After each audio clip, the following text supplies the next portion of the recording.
First of all, at the outset, I'd like to thank Dr. Srinivas for a beautiful introduction, Dr. Chitra for inviting me for this debate, and I'd like to acknowledge the presence of one of the teachers who shaped my career, Dr. Meenakshi, who's also presenting today.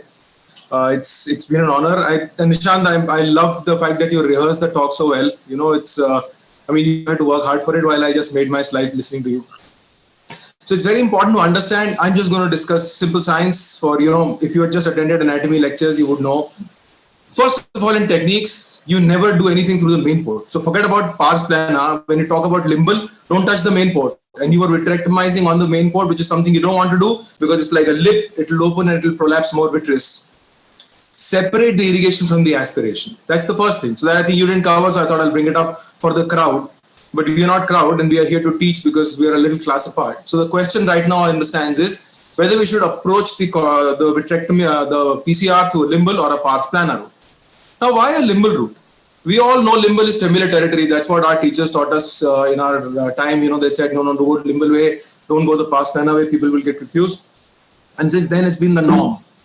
And so everybody's been continuing. The problem is, as a cataract surgeon, our goal, if at all, is to fix the IOL inside the capsular bag, in which, if we can, because that is what we have committed to the patient when we started the cataract surgery. Typically, a posterior capsule tear would enlarge. So Nishant brought about, sometimes the tear doesn't enlarge, and that's because the tear is so big already that there's no more place to enlarge it at all. So you have to look at the size of the tear and keep it small. And sometimes when you enlarge the tear, you cannot fix the lens where it's supposed to be inside the capsular bag. Pars plana, what's the good part? I'm discussing pars plana vitrectomy from a cataract's perspective. So most often you can avoid enlargement of a posterior capsular tear from where it started, and I'll show you how. You can do a thorough vitrectomy. And the consequences are minimal because right now, as I said, the damage is already done with the posterior capsule rupture.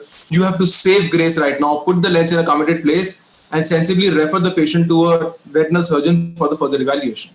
The problem is we are scared because it's unfamiliar territory. We are intimidated because it's all pars plana and it needs an elaborate setup. That's what Nishant said, but I completely disagree with what he said. To understand, when you do a limbal vitrectomy, you're putting an upward drag on the vitreous body.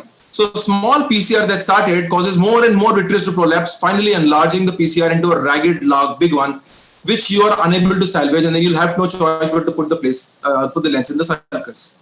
Compare it to a pars plana, where the irrigation is limbal, but you approach the vitreous from behind the posterior capsule. You drag that small vitreous back into the posterior compartment, trying to keep the edges of the PCR nice and controlled, and the PCR would typically not enlarge, and then you can later tackle this PCR by one of many ways, like a posterior capsular excess. Super slow motion. Looking at it scientifically, if you look at this, we are doing a very slow motion video photography using 300 frames per second. Notice that when you do a limbal vitrectomy, notice that upward drag. The whole vitreous body tends to jump up anteriorly, something that's not visible with the naked eye on a routine microscopic or a surgery. But if you slow it down, you realize how much it's moving. And a small PCR that you saw is now has a sharp edge. It's expanding like a zipper. Compare it to a pars plana, in which the irrigation is through the limbal route through a side port, and the vitrector is in the pars plana, and notice that there is no movement of the PCR margins, and it's so simply controlled that you can clean up vitreous completely. Not only in the area of PCR. So again, this is a Miyake Apple view where we are recording, you're operating from the top but recording the eye from the bottom. Notice that if you do a limbal vitrectomy, you have a very, very small area to play around simply because you're limited by the anatomy that you're approaching. You can only clear your vitreous in the area of the PCR. Compare it to a pars plana, you can move all around. You can not only move in the area of PCR, but go beyond that to clear up the entire area of the vitreous base, a little bit of the anterior vitreous face, so that the IOL has a symmetrical scaffold. Now, what would you want to do? You want to do a small little just to save grace, or you want to clear up the bed completely and have a stable centered fixated IOL? I'm just going to run you through a case because that is the final litmus test. So this is a patient, second eye, undergoing a restore. Multifocal surgery, everything goes as per plan. The IOL goes into the capsular bag. Tend to place the IOL right in its place. It's a well-centered IOL, and then I'll go ahead and this is the end of the surgery if you look at it. And everybody is done and dusted. Finally, go ahead and do a bimanual irrigation aspiration. It's very important to keep the aspiration out of the posterior capsule open area, and that's exactly what I'm doing. But for some reason, the posterior capsule was weak, and there happens a big PCR over there. The IOL is in the bag, and what would one do? I understand there is a PCR, you're committed to looking for vitreous. A good way to look for vitreous, like Nishant brought about, is to use preservative-free triamcinolone acetate after securing the incisions and making sure there's no prolapse happening. I'm trying to reposition the lens, hoping that there is no vitreous, but nothing happens, so I stain the vitreous. And like Nishant said, there is vitreous right at the incision because that is normally where it would prolapse. Now the big question that arises is, how do you approach this? I approach it the past plan away.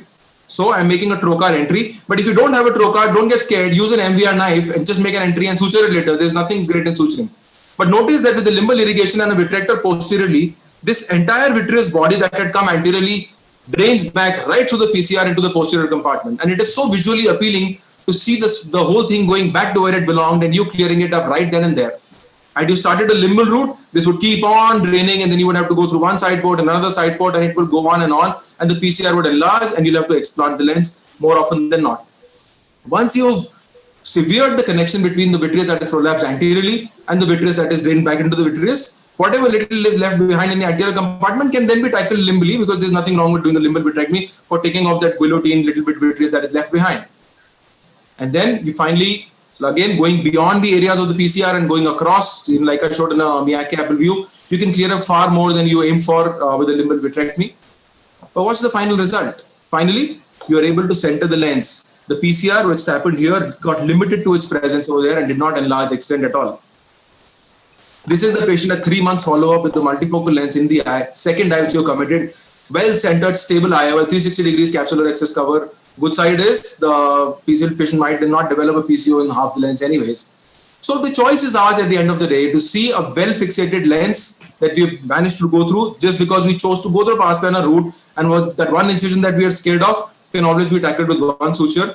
Needless to say, the patient needs to be referred to a retinal surgeon, but the choice at the end of the day left to the audience. Would you want a lens like this in the sulcus just because you are scared of doing a pars plana vitrectomy? Or would you rather go ahead and spend that extra half an hour with whatever machine you have, with whatever cut rate you have? And if you don't have an MVR setup, you just a trocar, make just an MVR, make an entry, do a pars plana vitrectomy, have a well-centered, stable IOL. Thank you.